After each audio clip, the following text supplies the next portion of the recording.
নবী বলছে ইয়া আবি হুরাইরা, আব্দুর রহমান নামের সাহাবীরে ডাকতেছে বিলায়ের বাপ কয়া। ও বিলায়ের বাপ, তবে ইসলামের মধ্যে আনন্দ আছে, আনন্দ করবেন। কোরআন সুন্নাহ ভিত্তিক। আমাদের দেশের এখন মুসলমানের যুব সমাজ দেখছি ঈদ উপলক্ষে ঈদের আনন্দ উপভোগ করতে যাইয়া ডেক সেট লাগায়, ডেক সেটের বাজনায় মাটি পর্যন্ত কাঁপে। আর লজ্জাহীন কিছু যুবক ডেক সেটের বাজনার তালে তালে নাচে। যেই মাটি বাজনা দিয়ে কাঁপাইতেছ, আবার মাটির উপর নাচতেছ।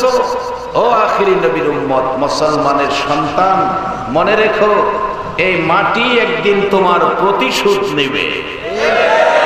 যেদিন সাদা কাফনটা পরে এই মাটির ভিতরে যাবে। আল্লাহ কোরআনে বলছে নামাজের পর ভালো কাজ করতে। আমরা নামাজও কিনা ভালো কাজও করি না, ডেক সেট বাজাই। তবে আজকের এই যুব সমাজ যে মাহফিলের আয়োজন করেছে, একটা সত্য কথা বলবেন, তারা কি কাজটা ভালো করেছে না খারাপ করেছে? তারা বেহেশতি কিভাবে হবে আসুন সামনে। বলতেছিলাম নবী যেটা বলে এটা আল্লাহ গুরুত্ব দেয়। নাম আব্দুর রহমান, বিড়ালের বাচ্চা কুলে রাসূল বলেছেন ইয়া আবি হুরাইরা, ও বিলায়ের বাপ। আল্লাহ কয় নবী গো, নাম তো আব্দুর রহমান, তুমি বিলায়ের বাপ কইলা, আজ থেকে আমি আল্লাহ আর আব্দুর রহমান কইতাম না, আমিও বিলায়ের বাপ। হাসরের ময়দানেও বিলায়ের বাপ কইয়াই আমি আল্লাহ ডাক দিব। ওই দিন থেকে আব্দুর রহমানের কাছ থেকে যত হাদিস পাওয়া গেছে, রিওয়ায়াত করেছেন, প্রত্যেকটা হাদিসের পিছনে লেখা আবি হুরাইরা। একটার মধ্যেও আব্দুর রহমান লেখা নাই, সব আবি হুরাইরা। আমার নবীর কথা আল্লাহর কাছে যদি এত পছন্দ হয়, এই নবীর পক্ষে থাকবে যে ব্যক্তি, এই ব্যক্তিটা কি আল্লাহর কাছে পছন্দের হবে না? তাইলে আবু বকর হইবেন, না হইলে আবু জাহেল হইবেন। দুইটা তো রাস্তা আছে। যেই দেশে নবীর জন্ম সেই দেশেই তো আবু জাহেল। আর আজকে বাংলার জমিনে ওলি আল্লাহ এলাকায়, যে এলাকায় ওলি আল্লাহদের জন্ম, সেই চট্টগ্রাম পাহাড়ি এলাকায় হাজার হাজার ওলিদের বসবাস। 1400 বছর পর 6 থেকে 6500 কিলোমিটার দূর সেই নবীর ভালোবাসা নিয়ে বসে আছেন। আমার মন বলে আপনাদের মায়ায় আমার নবী ফুল সিরাতের ঘাটে বসে থাকবে। আজকে আপনারা কে কে এখানে বসে আছেন, দাঁড়িয়ে আছেন, মদিনার থেকে আমার নবী সব দেখে কিনা? বিশ্বাস হয়? যদি না হয়তো আসুন বাস্তবতায় যাই। এখন এক জাতের মোবাইল আছে, এরা বলে ভিডিও মোবাইল। ভিডিও মোবাইল দিয়ে আমেরিকার ছেলে থাকে বাংলাদেশের ফটিকছড়িতে, মা বাবা ছেলের সাথে কথা বলতেছে ভিডিও কলে। ছেলে মা বাবারে দেখে, মা বাবা ছেলেরে দেখে। এরকম দেখছেন কিনা? আর আমার মোবাইলটা আবার কম দামি, এটা আবার ভিডিও টিডিও নাই। এটা 1200 টাকা, এটা সুরেও নেয় না। যদি রাস্তাঘাটে কোনোদিন বলে রাইখা দেই, কোনো জায়গায় রাইখা দেই, সুরে পাইলে ডাহে মোবাইল কার, মোবাইল কার। কারণ জানে এটা নিয়ে বিক্রি করতে পারবে। বলবেন হুজুর তো এই খবর জানেন কেমনে?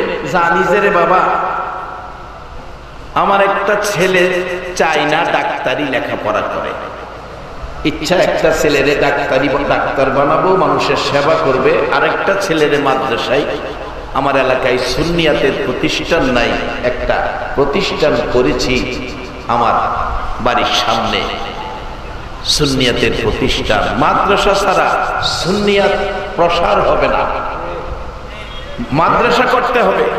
একটা ছেলে মাদ্রাসায় এবার দাখিল পরীক্ষার্থী। আশা হলো ছেলেটা আলেম হবে। যেদিন আমি তোফাজ্জলের দেহটা সাদা কাফনের প্যাকেট হয়ে জানাজার কাতারের সামনে নিবে, আমার ছেলে আলেম হয়ে যেন আমার জানাজাটা পড়ে দিতে পারে। এটা জীবনের শেষ আশা। বাকি সব আশা আল্লাহ পুরা করেছে, পুরা করার পথে। আমার ছেলে চাই না লেখাপড়া করে। আমার ছোট্ট বাচ্চারা বলছে আব্বু ভাইয়ারে দেখবা, আমি তোমার ভাইয়া তো চিন, আমি দেখবো কিভাবে? কয় দেখার সুবিধা আছে তো, কিভাবে? দেখলাম যে একটা ভিডিও মোবাইল, টাচ মোবাইল নেই, কয় টাচ মোবাইল নিয়ে এসে তো এই যে দেখো। আমার ছেলে আবার কইতেছে আব্বু আমার দেখো। আমি আমিও তোমারে দেখি, চীন থেকে আমার দেহে আমিও হেরে দেখি। এই মোবাইলটা কি আল্লাহ বানাইছে না মানুষে বানাইছে? আরে মানুষের বানানো, এটা বলে 3G। মানুষের বানানো 3G মোবাইল চালু করলে যদি চীন, আমেরিকা, লন্ডন থেকে একজন আরেকজনকে দেখা কথা বলতে পারে, আর যেই নবীজি না হইলে কোনো জি দুনিয়াতে হইতো না, সেই নবী আমার আল্লাহ সমস্ত পৃথিবী দেখার ক্ষমতা নবীর আছে কিনা? এই ক্ষমতা দিয়েছে কে? কে বসে আছেন, কে দাঁড়িয়ে আছেন, কে কোন দিকে কাত হয়ে আছেন, সেটাও আমার নবী মদিনায় শুয়ে দেখতেছে। নবীর ভালোবাসায় বসে আছেন। এই অবস্থা দেখে নবী খুশি না বেজার? নবী খুশি করলে আল্লাহ খুশি হবে না বেজার হবে? আল্লাহ কোরআনে বলছে ফাত্তাবিউনি ইউহিব্বুকুমুল্লাহ। বিস্তারিত আলোচনা করার সময় নাই, কম সময় আমি মূল কথাগুলো বলতেছি। আসুন সামনে, আমরা ভাগ্যবান আখিরি নবীর উম্মত, আমরা বেহেশতি হব, আমরা বেহেশতে যাব। নবী আমাদেরকে বেহেশতি মেহমান বানায়া গেলেন। এখন যাব বেহেশতে, নেওয়ার দায়িত্ব কার? আবার বলুন, নবী আমাদের হাতে জান্নাতের টিকিট দিয়ে দিছে। কাউন্টার থেকে টিকিট কাটছেন, সুবর্ণ এক্সপ্রেস ঢাকা যাবেন, টিকিট কাটছেন। এখন ঢাকা যাওয়ার জন্য ট্রেন প্ল্যাটফর্মে দাঁড়ানো, ট্রেনে উঠবেন, গার্ড সাহেব সিগন্যাল দিবে, গাড়ি টান দিবে, ঢাকা বসবেন, টিকিট আছে। আমার নবী উম্মতের হাতে জান্নাতের টিকিট কাইটা দিছে। মান ক্বালা লা ইলাহা ইল্লাল্লাহু মুহাম্মাদুর রাসূলুল্লাহ। এই টিকিট উম্মতের হাতে দিতে যাইয়া আমার নবীর জীবনের মধ্যে কত কষ্ট। আম্মা জান খাদিজাতুল কুবরা রাদিয়াল্লাহু তাআলা আনহা বলেন, পৃথিবীর মানুষেরা রে, আমার নবী জীবনে কত কষ্ট করেছে মানুষকে জান্নাতি বানানোর জন্য, মানুষকে জাহান্নাম থেকে বাঁচানোর জন্য। হিংসা বিদ্বেষ ভুলে মানুষ মানুষের সাথে মিলেমিশে থাকবে, সেই জন্য মানুষ মানুষের সাথে মিলেমিশে থাকবে। কোরআন সুন্নাহর পক্ষে মানুষ বসবে। আল্লাহু আকবার বলো। আমার নবী খায়া না খাইয়া 63 বছর জিন্দেগি কষ্ট করে আজকের এই পরিবেশ হাদিয়া দিয়ে গেলেন। নূহ আলাইহিস সালাম, হযরত নূহ আলাইহিস সালাম 950 বছর কষ্ট করে পৃথিবীতে এই পরিবেশটুকু আনতে পারে নাই। আমার নবী মা নাই, বাবা নাই গো, 63 বছর জিন্দেগি খায়া না খায়া কষ্ট করে এই পরিবেশটুকু রেখে গেলেন, যে এই পরিবেশে মানুষের হিংসা নাই, বিদ্বেষ নাই, মন কষাকষি নাই। এত লোক এক ইউনিয়নের না, এক থানার না, এক গ্রামের না, এক বংশের না, এত লোক আপনারা বসে আছেন, দাঁড়িয়ে আছেন। বলুন, নবীর রেখে যাওয়া পরিবেশের মধ্যে বসা দাঁড়ানো অবস্থায় যেই যে ভাইবা আছেন, বলুন কারো সাথে কারো কোনো তিক্ততা আছে কিনা? মন কষাকষি আছে কিনা? আমার নবী খায়া না খায়া গো 63 বছর জিন্দেগি কষ্ট করে এই সুন্দর পরিবেশ পৃথিবীতে রেখে গেলেন। এই জান্নাতি পরিবেশ পৃথিবীতে রেখে গেলেন। এটা জান্নাতি পরিবেশ, জান্নাতের ভিতরে হিংসা বিদ্বেষ নাই, জান্নাতের ভিতরে তিক্ততা নাই, জান্নাতের ভিতরে ধাক্কাধাক্কি নাই, জান্নাতের ভিতরে মন কষাকষি নাই। সেই পরিবেশটা আজকের ময়দানে দেখা যায়। একবার বলুন আল্লাহু আকবার। মা খাদিজা বলেন, রে পৃথিবীর মানুষেরা, আমার নবী এই পরিবেশটা কোন পৃথিবীতে রেখে যাওয়ার জন্য সারাটা দিন মানুষের ঘরের দুয়ারে দুয়ারে ঘুরতেন আর ডাকতেন, ইয়া আইয়ুহান নাস কুলু লা ইলাহা ইল্লাল্লাহ তুফলিহু। সারাদিন ঘুরে ঘুরে বিকালবেলা বাড়িতে আসতো। নবী খিদায় ক্ষুধার্ত একেবারে কাতর হয়ে যাইতো। পৃথিবীর মানুষেরা রে, আমার নবী সাদা জামা পছন্দ করতেন, সাদা জামা ব্যবহার করতেন। যদিও জান্নাতি পোশাক হবে সবুজ, সাদা জামা ব্যবহার করতেন, সাদা জামা পছন্দ করতেন। মা খাদিজা বলেন, আমি নবীজির পছন্দের জামা কাপড়গুলো ধুয়ে মুছে পরিষ্কার করে রাখতাম। সকালবেলা নবীজি এই সুন্দর পরিষ্কার জামা গায়ে দিয়ে ঘর থেকে বেরিয়ে যাইত।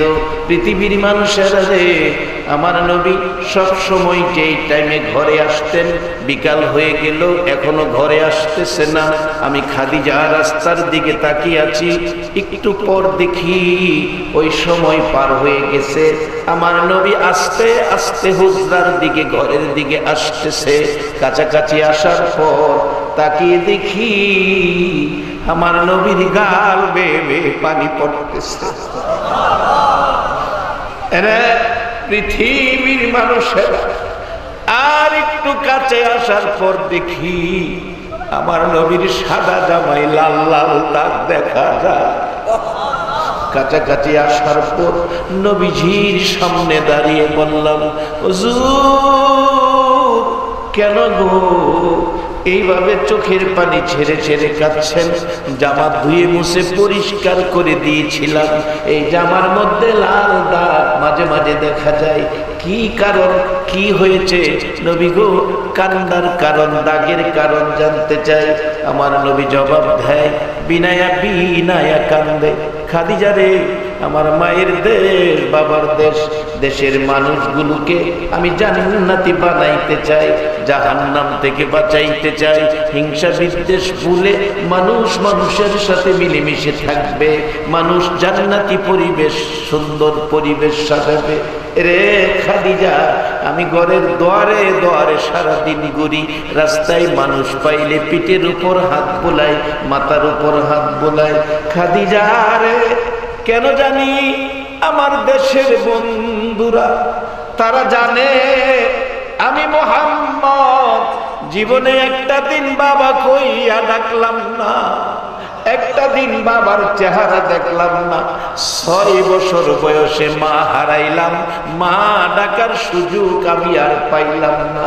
খাদিজা রে, সবগুলো কথা বুঝাইলাম, তারা বুঝতে রাজি না। আমারে পাথর দিয়া আঘাত করেছে, সেই আঘাতে শরীর মুবারক ক্ষত বিক্ষত হয়ে রক্ত মুবারক জামা লাল হয়ে গেছে।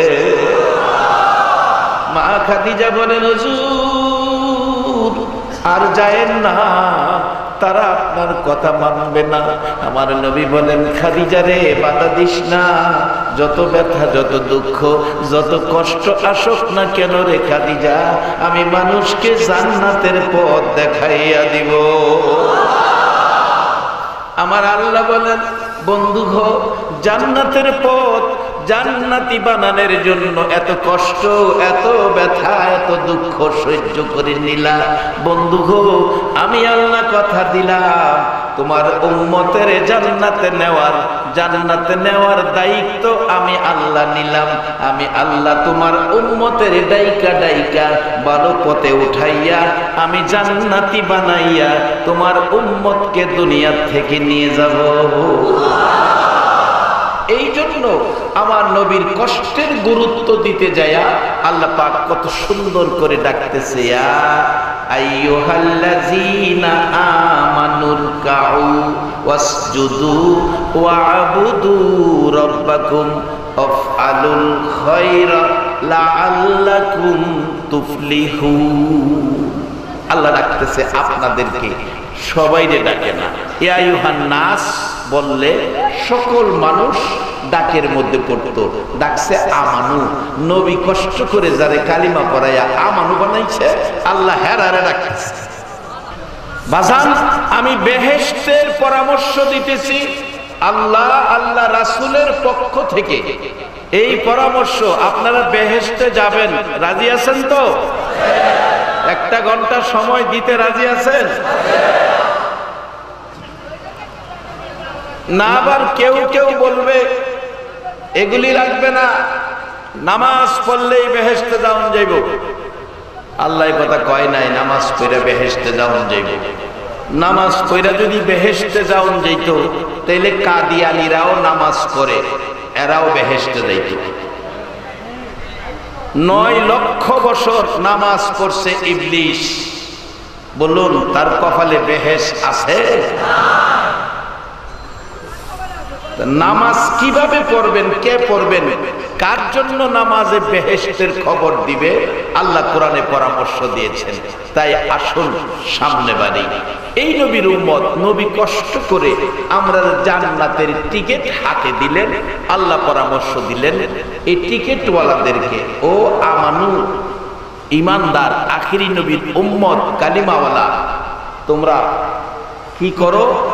উরকাউ ওয়াসজুদু ওয়াবুদু রাব্বাকুম, রুকু সিজদার মাধ্যমে রবের ইবাদত করো। ওই জান্নাতে নিবার দায়িত্ব তো আল্লাহ, আপনারে জান্নাতে যাওয়ার কাজগুলি করাইতেছে।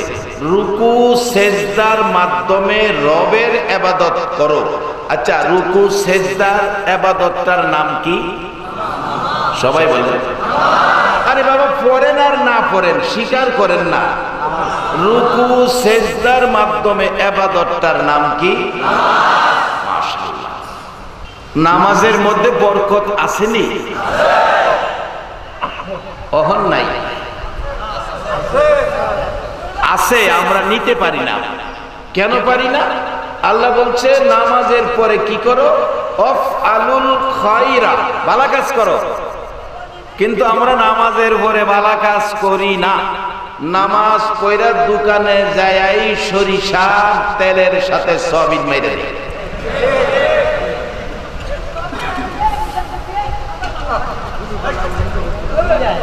আমার এলাকার কথা বলছি, মাগরিবের নামাজ পড়ে এক ভদ্রলোক মাগরিবের নামাজ পড়ে হাতে লাঠি দিয়া ভর করে করে জমিনে গেছে।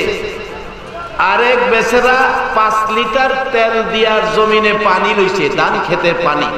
এই ভদ্রলোক মাগরিব পইরা যাইয়া লাঠি দিয়া আইলের নিচে যা একটা গুতা দিছে। গুতা দিয়ে আস্তে আস্তে হাইটা মসজিদে এশারের নামাজ পড়তে গেছে। মাগরিব পইরা আরেক বেটার জমির পানি আইনা এশার নামাজ পড়তে গেছে। আচ্ছা বলুন, এই নামাজ পইরা বেহেশতে যাওয়া সম্ভব হবে কিনা? আরে মিছামিছি কাটাইলাম জিন্দেগি, বলুন মিছামিছি কাটাইলাম জিন্দেগি, চোখে দেখা হারাইলাম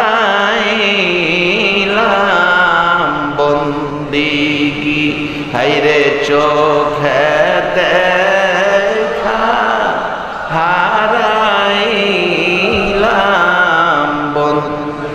কার বাবা আরে কার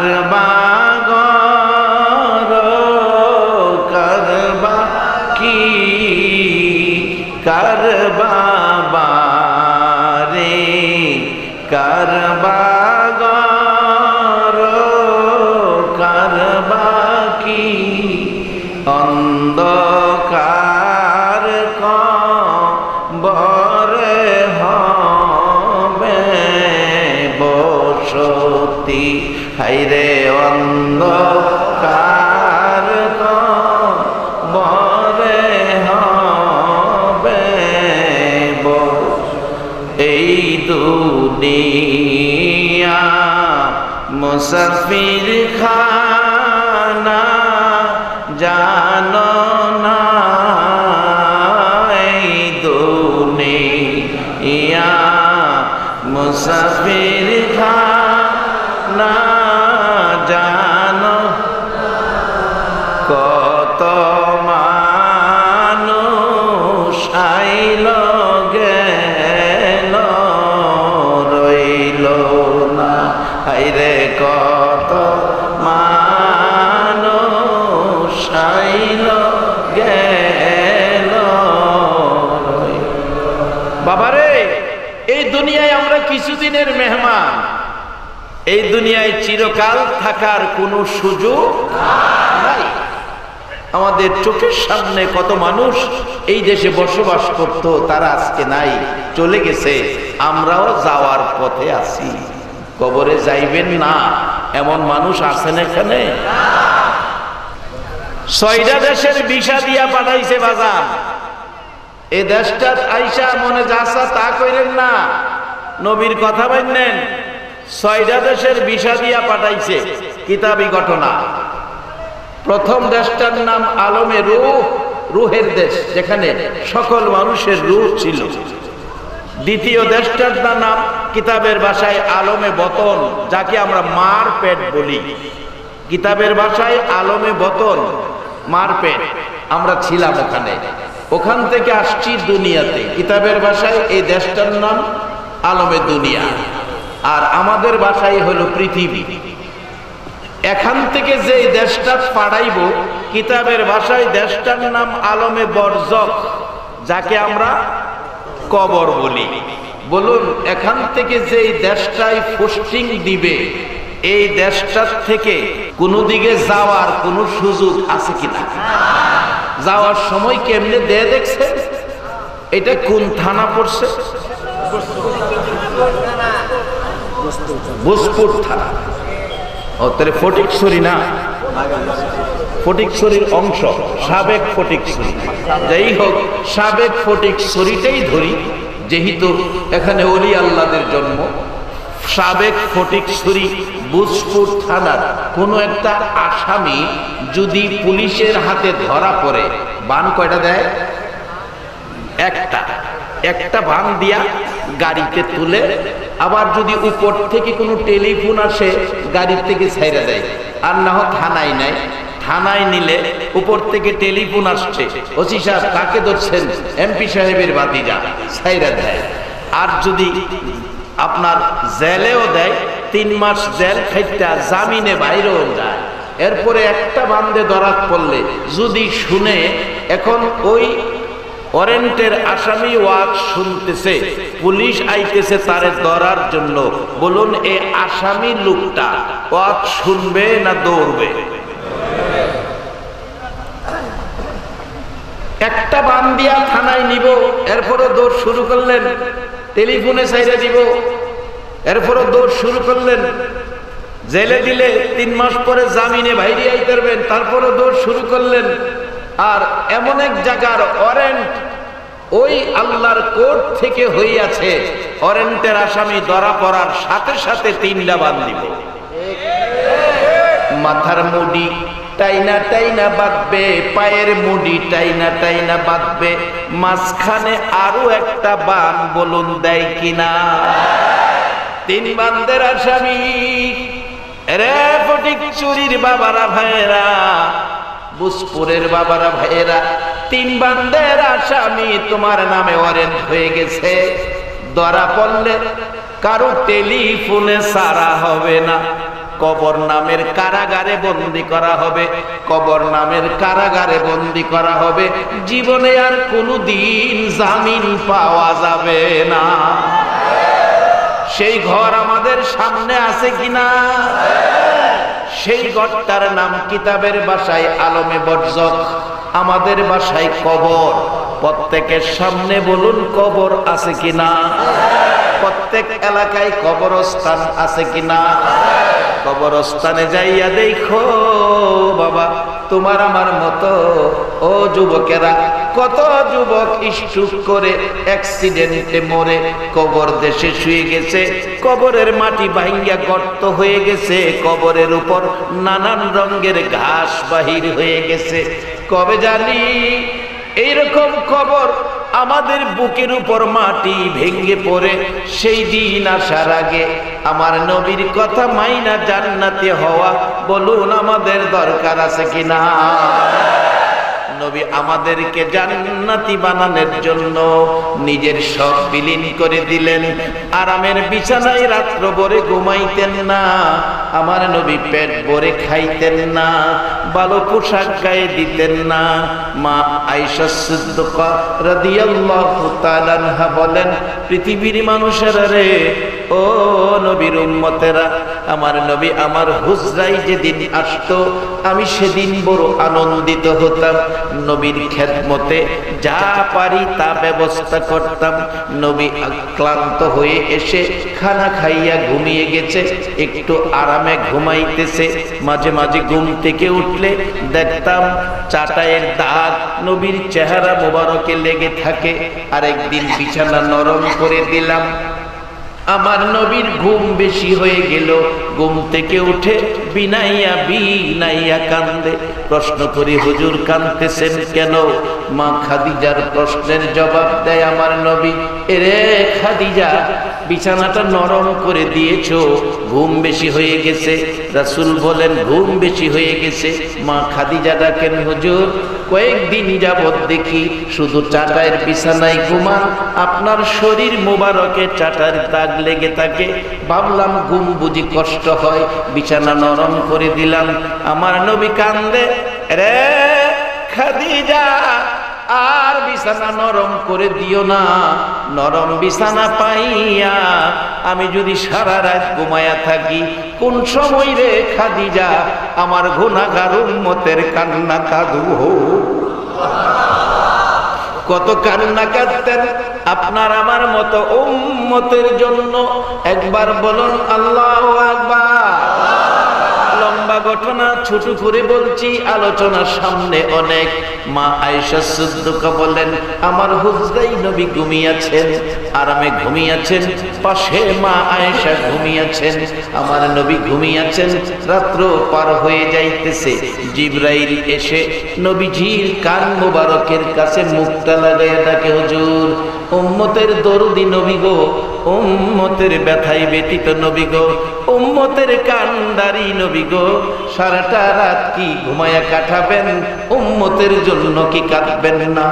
আমার নবী চট করে ঘুম থেকে উঠে দরজাটা খুলে মা আয়েশাকেও বলে নাই, শুধু আপনাদের মতো উম্মতের মায়ায় ঘর থেকে বেরিয়ে পাগল পাগল হয়ে কাঁদতে শুরু করলেন, উম্মতি উম্মতি।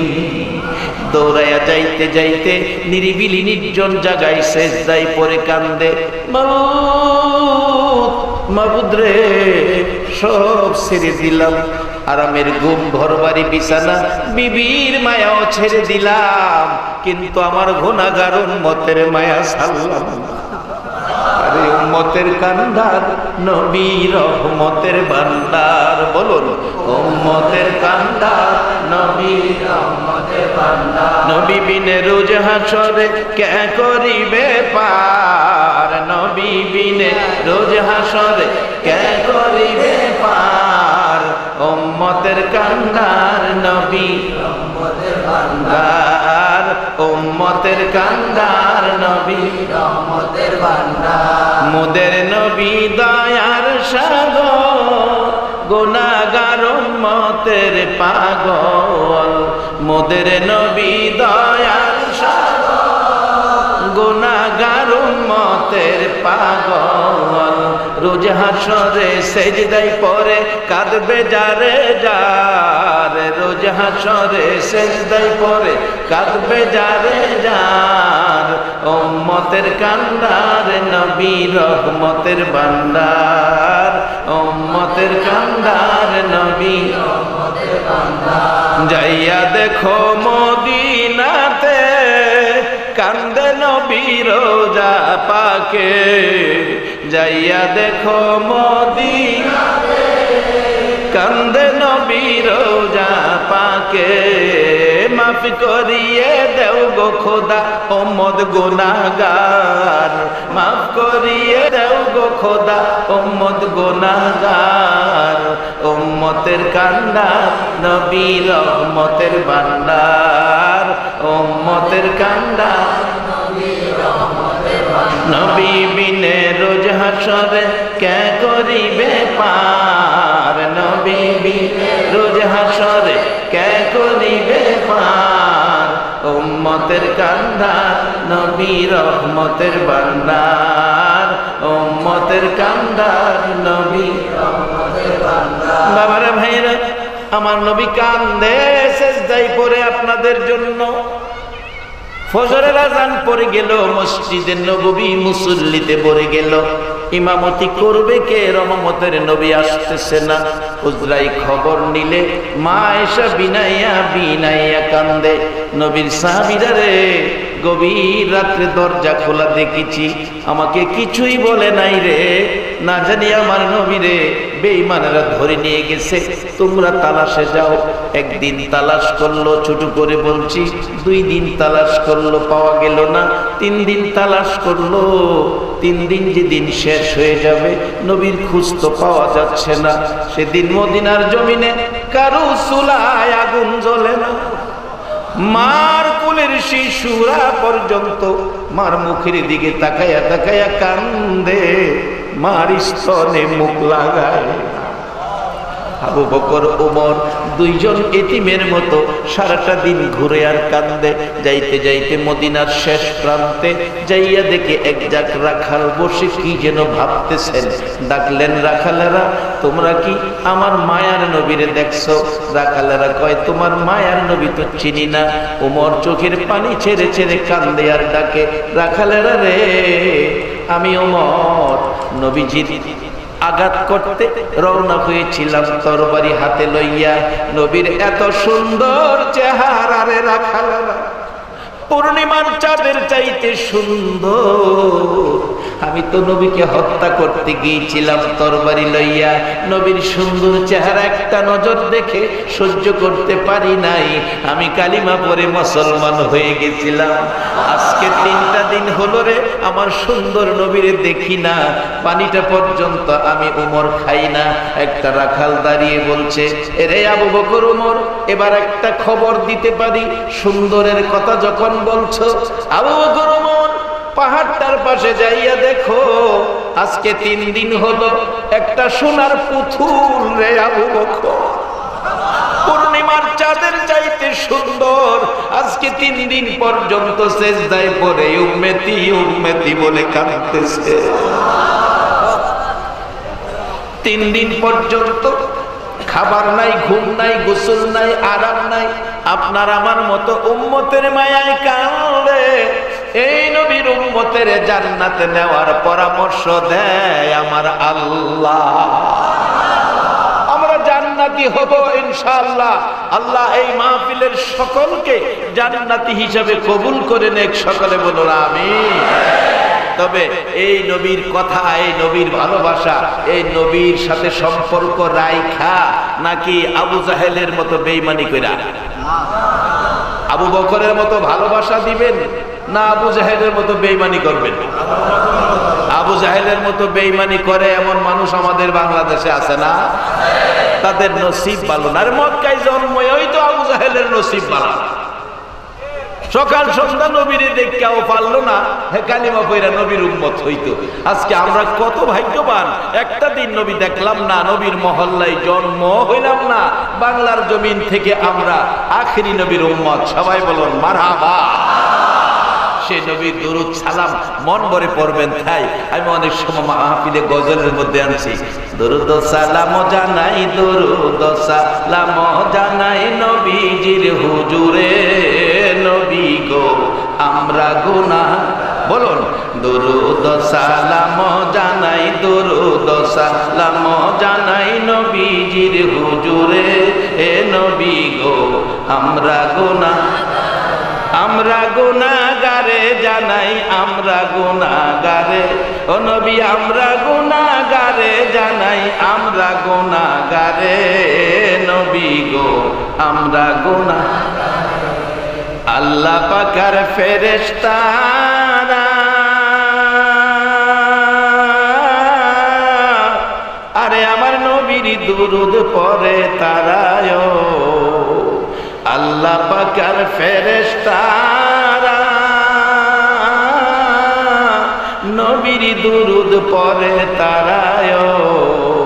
ইমানদারে পড়বে দুরূদ, ইমানদারে পড়বে দুরূদ, বলছে পড়ুয়ারে, নবী গো আমরা গুনাহগারে।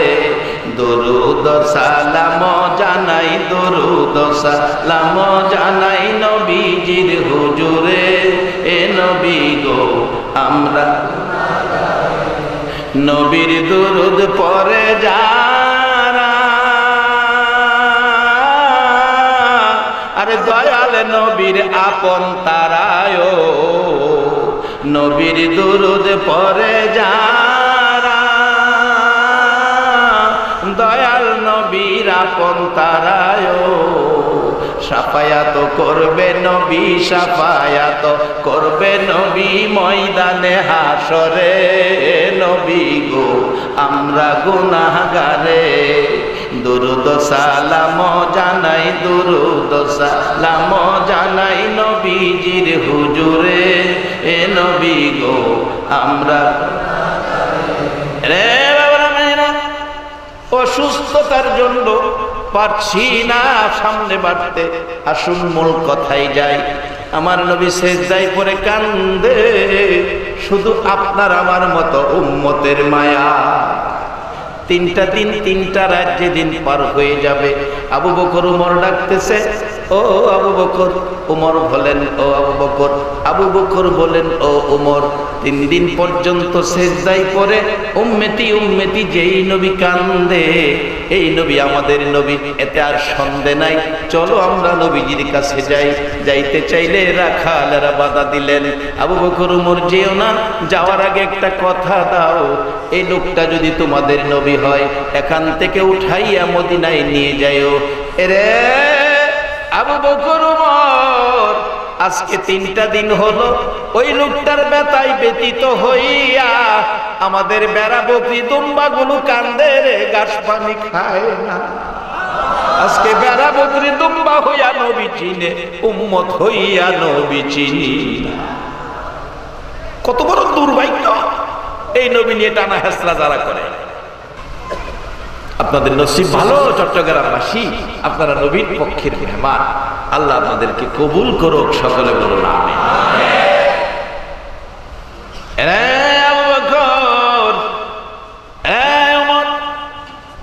অনুরোধ করি লোকটাকে উঠাইয়া মদিনায় লয়ে যায়। 3 দিন হলো ওই লোকটার চারপাশে দাঁড়াইয়া দাঁড়াইয়া আমাদের বেড়া বকরি দুম্বাগুলো কান্দে রে, ঘাস পানি খায় না। আবু বকর উমর একটা দৌড় দিয়ে নবীজির কাছে গেলেন, যাইয়া দেখে আমার নবী এখনো উম্মতি উম্মতি বলে কান্দে, চোখের পানিতে জমিন ভিজতেছে। উমর আবু বকর 2 জন পাশে, আবু বকর কান্দে, উমর উমর রে, ও ভাই উমর তাকায়া দেখ, যে নবীর সুন্দর চেহারা দেখে কালিমা পড়ে মুসলমান হয়েছিলে, তাকায়া দেখ সেই নবী 3 দিন হলো উম্মতের মায়ায় কাঁদতে কাঁদতে চেহারা মলিন হয়ে গেছে। যেই নবী 3 দিন পর্যন্ত না খায়া না ঘুমায়া আপনার আমার মতো উম্মতের ব্যথায় কান্দে, এই নবীর উম্মত হয়ে নবীর পক্ষে থাইকা নবীর কথা মানা, বলুন আমাদের দরকার আছে কিনা? মাঘো মে লোকেরা তোমরাও মাইনো। আল্লাহ পরামর্শ দিছে, নবী জান্নাতের টিকিট দিছে উম্মতের হাতে, আল্লাহ জান্নাতের সিস্টেম দিছে কোরআন শরীফে, যার বাস্তব বলেছিলাম, ইয়া আইয়ুহাল্লাযীনা আমানুর কাউ ওয়াসজুদু ওয়াবুদু রাব্বাকুম ওয়াফআলুল খায়রা। নামাজের পরে ভালো কাজ করতেন কইছে, ওয়াফআলুল খায়রা। যদি নামাজের পরে ভালো কাজ থাকে তাহলে এই নামাজিকে আল্লাহ বলছেন লাআল্লাকুম তুফলিহুন, তোমার জীবনটা সফল, তুমি সফল কাম, অর্থাৎ তুমি আমার পছন্দের হয়ে গেছো, আমি তোমাকে 10টা পৃথিবীর সমান একটা জান্নাত আমি দান করে দিলাম। আর এই জান্নাতি মেহমানের খেদমত করে জিবরাইল নিজে। ফেরেশতাদের জন্য জান্নাত না, জান্নাত বানাইছে বেহেশতীদের জান্নাতীদের খেদমত করার জন্য। সুবহানাল্লাহ। যার বাস্তব শেষ কথা, তারপরে আমি দোয়া করব। কিতাবী ঘটনা বলছি, হযরত মালিক ইবনে দিনারের জীবনের মধ্যে আসছে ঘটনাটা। মালিক ইবনে দিনারের জীবনের মধ্যে আসছে ঘটনাটা। 2 জন একই মার পেটের দুই ভাই আগুনের পূজা করে। আগে তো আগুনের পূজা করত, পূজা করে। এই দুই ভাই একদিন বলতেছে আগুনের পূজা যে করোস, আগুনে কি খাতির করবো, রেহাই দিব? আচ্ছা, আপনাদের ধারণা কি আগুনের পূজা করলে কি আগুনে খাতির করবো? দুই ভাই পরামর্শ করে একটা কাজ করি, কি লো আগুন জ্বালাইয়া পরীক্ষা করি। বড় কইরা আগুন জ্বালাইছে, পরীক্ষা করতে দেখে আগুনের কাছেই যাইতে পারে না। অবশেষে বড় ভাই ছোট ভাইরে তুই যা, কয় না ভাই তুমি বড়, তুমি 60 বছর, কিতাব লেখে বড় ভাই আগুনের পূজা করছে 60 বছর, ছোট ভাই 30 বছর মাত্র, আমার 30 তোমার 60, তুমি যাও। কয় না আমি যেতাম না, তুই যা।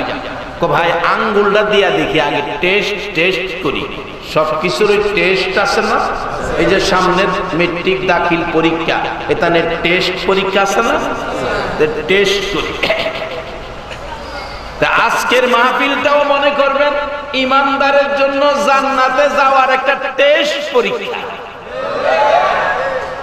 এখানে সময় দেওয়া, বসা, নবীর মহব্বত, কোরআনের পক্ষে, সুন্নাহর পক্ষে বসা, এটা হলো ইমানদারের জান্নাতে যাওয়ার টেস্ট পরীক্ষা।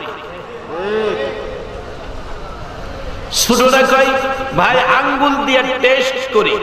আচ্ছা, আপনারা ফয়সালা দেন, আঙ্গুল আগুনে দিলে ফুরবো না ছাড়বো? আঙ্গুল দিতে দেরি, ফুটতে দেরি নাই। মাগো মা, ভাই আর হের বোঝা করতাম না। ভাই কি করবি? লও এক কাজ করি, আমরা লও আখিরি নবীর উম্মতের জায়গা, মালিকের মদিনার জীবনের মধ্যে। আচ্ছা, আখিরি নবীর উম্মতের দাম বলছিলাম জিবরাইলের চেয়েও, কয় না ভয় পাইতেছে? আখিরি নবীর উম্মতের দাম জিবরাইলের চেয়েও, একবার বলুন আল্লাহু আকবার। এখন কি দামি হইবেন কি কাম কাজ বালা কইরা না খারাপ কইরা? দুই ভাইয়ের ফাইসালা, আখিরি নবীর উম্মত হয়ে যাবে। আরে আখিরি নবীর উম্মত হইয়া কবরে গেলে আল্লাহ কইছে, বন্ধু গো তুমি বহুত কষ্ট করছো উম্মতের লাইগা, আমি কথা দিলাম, কোরআন শরীফ আলেম ওলামার আছে, বাল আহিয়াউন ইনদা রাব্বিহিম ইরযাকুন। দুনিয়ার মানুষ যেমন 3 বেলা খায়, তোমার উম্মত কবর আইলে আমি 3 বেলা খানা খাওয়াই। এই নবীর উম্মত কবরে গেলে 3 বেলা বলে আল্লাহ খানা খাওয়াইবে। মালয়েশিয়া মাহফিলে গিয়া দেখি, মালয়েশিয়া, চাইনারাই মালয়েশিয়ার মধ্যে বেশি ফ্যাক্টরির মালিক। এক বড় লোক মালিক মারা গেছে, এর চাইনা কবরস্থানে মাটি দিতেছে, এর সাথে বদনা, জগ, কলসি, গেলাস, ডেক, পাতি যা কিছু আছে, এমনকি সিগারেট খাইতো, সিগারেটের ফ্যাকও সাথে দিয়ে দিছে। আবার 6 লক্ষ রিঙ্গিত সাথে দিছে, খাতা কলম দিয়ে দিছে, হিসাব কিতাব কইরা যাতে চলতে। আচ্ছা, আপনারা কি কোন কবরে গিয়া হিসাব কিতাব কইরা চলা, এই টাকা দিয়া বাজার করার সুযোগ কি কবর আছে? কবরে গিয়া খাইতে হইলে আখিরি নবীর উম্মত হইয়া যা। আল্লাহ কইছে বাল আহিয়াউন ইনদা রাব্বিহিম ইরযাকুন, 3 বেলা কবর রিজিক খাওয়াইবো। আর ব্যাগ কলে 6 লক্ষ রিঙ্গিত লয়ে গেছে, সিগারেটের ভ্যাক লয়ে গেছে, কলম লয়ে গেছে, খাতা লয়ে গেছে। মালয়েশিয়া গিয়া দেখি ঘটনা, কবরে গিয়া খাইলে আখিরি নবীর উম্মতেরা খাইবো, আর কেউ না। আল্লাহ আমরা আখিরি নবীর উম্মতের খাতার মধ্যে নামটা রাখো, সকলে বলো না আমিন। ছোট ভাই কয় না উম্মত হয়ে যাবো আখিরি নবী। দুইজন গেছে মালিক ইবনে দিনারের কাছে, যাই দেখে এইভাবে আলোচনা করতেছেন, কপালে থাহুন লাগতো তো। বড়টা কয় আমি না, তুই আখিরি নবীর উম্মত হয়। ছোটটা কয় তুমি হইলে হও, না হইলে নাই, আমি দেরি করবো না। একেবারে বিবি বাচ্চা সহ কালিমা পয়রা মুসলমান হয়ে গেছে। রাত্রের বেলা চিন্তা করে কেমনে কি করুন, খাবার দাবার কোত্থেকে আইব। এখন তো মুসলমান হয়েছে, মুসলমানের একজন গার্জিয়ান আছে না? বলুন তো এই গার্জিয়ানটা কে? আসতে পেলেন যে বুঝছি, আসতে কি লেগে কইছেন? রোহিঙ্গা মুসলমানরা মায়ের খাইতেছে, আল্লাহ কিছু কয় না, এর লাগিয়ে আসতে কইছেন। কিন্তু মায়ের খাইতেছে, আল্লাহ তো ধরে না। যেদিন ধরবো, কি যেদিন ধরবো, ধরলে আর ছাড়ে না।